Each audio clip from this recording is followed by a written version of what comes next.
Today, we're going to talk about something we hope never happens, an enemy invasion. But if it does, what would you do? We need to be prepared for the worst case scenarios. As a doomsday prepper myself, I got you covered. Stick around to find out the 5 necessary prepping items to stockpile for an enemy invasion. First things first, what's the one thing you can't live without for more than a couple of days? That's right, water. You can go on without food for several weeks, but without water, no chance. We all know how necessary water is for your body and overall health. What happens if there is a calamity? We can't afford to be caught off guard and in a situation where we can't find water, now can we? That's why we must store clean water, and not just a few bottles. We will need water with a decent shelf life, which is why commercial bottled water is the preferred solution. But what if we can't find enough bottled water? This is where learning to purify water comes in. Filtration, boiling, purification tablets, iodine, solar water disinfection, and UV purification are some ways to keep water usable.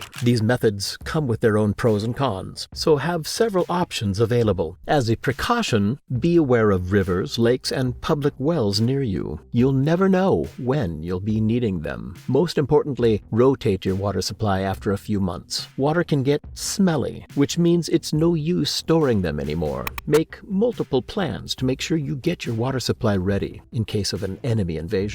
Now, what goes side by side with water? You guessed it, food. What kind of food are we talking about? Burgers? I hate to burst your bubble, but no. We need the right kind of food that can provide us with maximum energy and last long enough for us to stock them. High-calorie food is your best bet for emergencies. You'll need all the energy you can get in case of an enemy raid. The obvious choice for such food would be canned food. They last long and need minimum prep. But the question is, how can we be sure which food items to stockpile? Let's break it down. Think about the most important nutrient we need. That's right, carbs. Food like rice, grains, and quinoa can be great sources of carbs that can be stored for a long time. Let's not forget about pasta. Not only are they delicious, they are incredibly versatile and full of carbs. For proteins and fibers, I would suggest stocking dried beans and legumes. Choose powdered milk for your daily dose of calcium and vitamins. I suggest adding peanut butter and nuts to your stock as well. They have enough calories, healthy fats, and proteins. Great for long-lasting energy. If you're starting to feel weak, grab some granola or energy bars. They're my go-to choice. I always have them on hand, regardless of the situation. Craving something sweet during an emergency? Store dried fruits. They have fiber and natural sugars. Similarly, freeze-dried meals are perfect to have in your stock. Just add hot water and they're ready. Here's something no one will tell you. Stock up on some spices and seasonings while you're at it. They might seem unnecessary, but in a crisis, they make all the difference. All these foods have essential nutrients, are easily available, require minimal preparation, and have a long shelf life, so you'd be set for the long run. Now, let's talk quantity. How much is enough? The goal should be at least a month's supply per person. If possible, and the budget allows, aim for 3 to 6 months. Also, don't forget to consider any allergies or health conditions when stocking up on food items. There is no point in stocking if food gets spoiled, so store the food in a dry and cool place. Remember to regularly replace them as they expire. Now, what else do we need? Cooking utilities. Camping stoves, solar ovens, or grills are good to keep on your stock. Or if you want to go primitive, keep cooking pots and wood, just in case. It may sound like the Stone Age, but it's better to be prepared. Now that we've got our water and food sorted, let's talk about staying healthy when there's no doctor around. In tough situations, falling ill is a real possibility, and that's why it's crucial to have some tricks up our sleeves. Stock up on some broad-spectrum antibiotics. These can be a game changer in emergencies. Whether it's injuries, infections, or waterborne diseases, antibiotics can be your lifeline. But of course, it's essential to follow medical guidelines, laws, and consider your personal needs. I've put together a list of must-have meds for emergencies. You're probably already familiar with broad-spectrum antibiotics like azithromycin, ciprofloxacin, or doxycycline. These work against a variety of bacteria. Make sure to have a stash, but remember, they require a prescription, so use them wisely. Plan for a 7 to 14 day course per person, depending on the health and severity of the infection. Pain relievers like Tylenol, naproxen, ibuprofen, or aspirin are essential too. A few bottles per person should cover you for a year. Don't forget to store analgesic creams either. They're handy and one tube lasts quite a while. If you have allergies, Benadryl or Claritin is necessary. 1 or 2 large bottles would last for a year. For your tummy's sake, stock up on gastrointestinal meds like omeprazole or famotidine.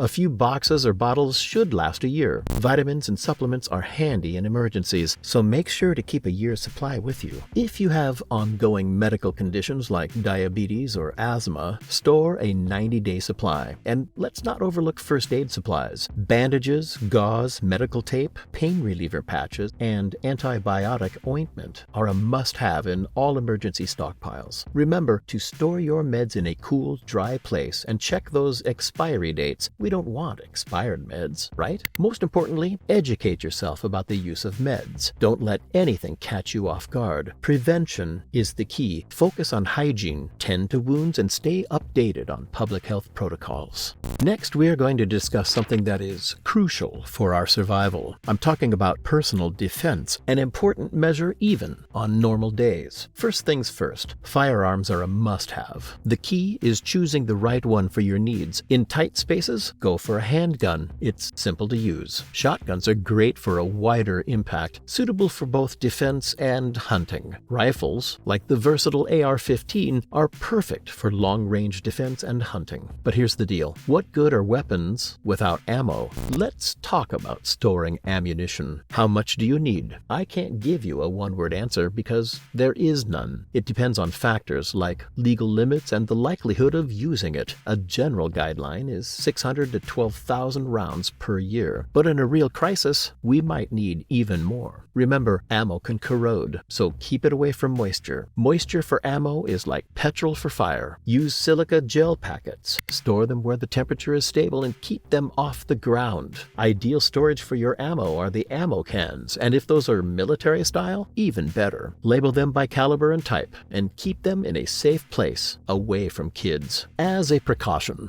don't stash all your ammo in one place. Spread it out to minimize damage in case of fire or theft. Educate your family members too. Now, there may be situations where using lethal force isn't advisable. In situations like these, consider less aggressive options like tasers, pepper spray, and mastering self-defense skills. Let me ask you a simple question. Would you want your home to be left unprotected? As preppers, it's crucial to have a solid plan to make your home more secure. Let's start by reinforcing your doors and windows with deadbolts and sturdy frames. Consider adding security measures like bars on windows and strong security doors. Don't forget about less obvious entry points such as basement doors and second-story windows. For an extra layer of defense, think about putting up a robust fence and adding barbed wire. Now, how about incorporating technology into your home security strategy? Surveillance cameras are a game changer. Go for the high-resolution cameras with a wide field of view for the best results. Invest in durable network systems to keep everything connected. Monitored alarm systems provide continuous monitoring, alerting you if anything seems off. If you go for an unmonitored system, it will trigger sirens or lights to scare off potential intruders. Consider integrating smart home features and ensure you have a backup power supply in case of an outage. The key is to strategically place cameras and alarms to cover all visible and hidden entry points like windows, doors, garages, driveways, and the perimeter of your property. But remember, respect your neighbor's privacy and follow the laws. You can even surprise potential intruders with motion-activated floodlights. Whether it's LED lights, solar-powered lights, or dusk-to-dawn lights, make sure all blind spots, driveways, and exits are well lit. Use timers or smart lights to create the illusion of activity at home.